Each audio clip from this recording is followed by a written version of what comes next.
नमस्कार, जय श्री महाकाल। मैं हूं आपके साथ अनुष्का राय और आप देख रहे हैं भविष्य दर्पण महाकाल दृष्टि। भगवान श्री कृष्ण बलराम व मित्र सुदामा को लगी ठंड। कड़ाके की ठंड से बचाने के सिगड़ी के माध्यम से अलावा व उन्हीं गर्म वस्त्र धारण कराया व केसर दूध व गरम जलेबी का भोग लगाया। भोजन में चूल्हे की दाल रोटी व गरम गरम हलवे का भोग भी लगाया जाता है। श्री कृष्ण की शिक्षा स्थली सांदीपनि आश्रम में कृष्ण बलराम व मित्र सुदामा को सर्दी से बचाने के लिए पहनाए गर्म कपड़े व सिगड़ी जलाकर जलाया अलाव से ताप दिया जा रहा है व गर्म ऊनी वस्त्र धारण कराए गए। श्री कृष्ण बलराम व मित्र सुदामा को केसर वाला गर्म दूध का भोग लगाया जाता है। उज्जैन में तापमान में लगातार हो रही कमी के चलते अब भगवान की दिनचर्या में भी बदलाव किया गया है। दिवाली के एक दिन पहले यहाँ भगवान महाकाल को गर्म पानी से स्नान कराया जाना शुरू कर दिया गया है। इसके साथ ही आश्रम में भगवान कृष्ण की बाल स्वरूप प्रतिमा के सामने अंगूठी में अलाव जलाकर कमरे को गर्म रखा जा रहा है। सांदीपनि आश्रम के पुजारी पंडित रूपम व्यास ने बताया कि प्रतिवर्ष अनुसार जैसे ही ठंडक दस्तक देती है वैसे ही भगवान को यहाँ पर ठंड से बचाने के लिए इस तरह के जतन किए जाते हैं। ये भगवान कृष्ण की शिक्षा स्थली महर्षि सांदीपनि ऋषि का आश्रम है। यहाँ 64 दिन भगवान रुके थे और 64 दिन में समस्त 64 विद्या और 16 कलाओं का ज्ञान प्राप्त किया था।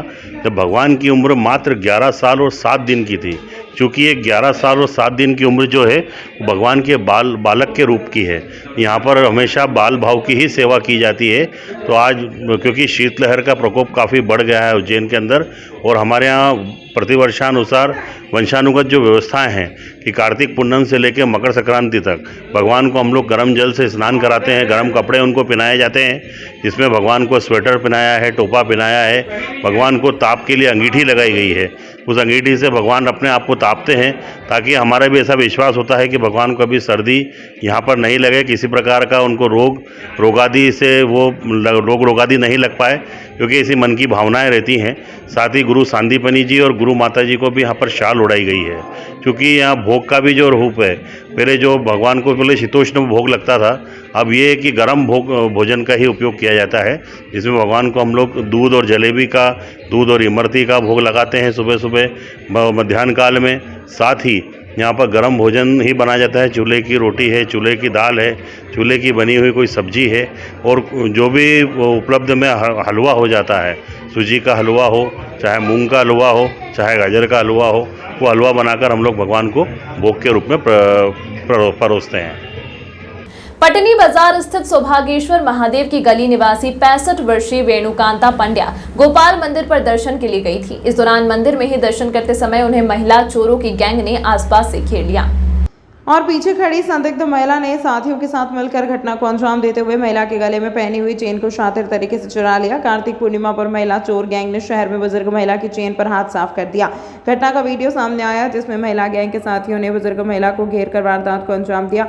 घटना का वीडियो सामने आया है, जिसमें कतार में खड़ी वृद्ध को महिला व पुरुष ने कोनियां अड़ाकर घेरा। इतने में पीछे खड़ी उनके साथ ही महिला ने दांत से 3 तोला वजनी सोने की चेन काट ली। मंगलवार को उनके पुत्र प्रवीण पंड्या ने खाराकुआं थाने में चोरी की रिपोर्ट की। बताया गया कि 2.5 से 3 तोला वजनी सोने की चेन थी। खाराकुआं थाना प्रभारी अविनाश सेंगर के मुताबिक 2 तोले की चेन बताई गई। वह सीसीटीवी फुटेज देखकर गैंग का पता लगाया जा रहा है।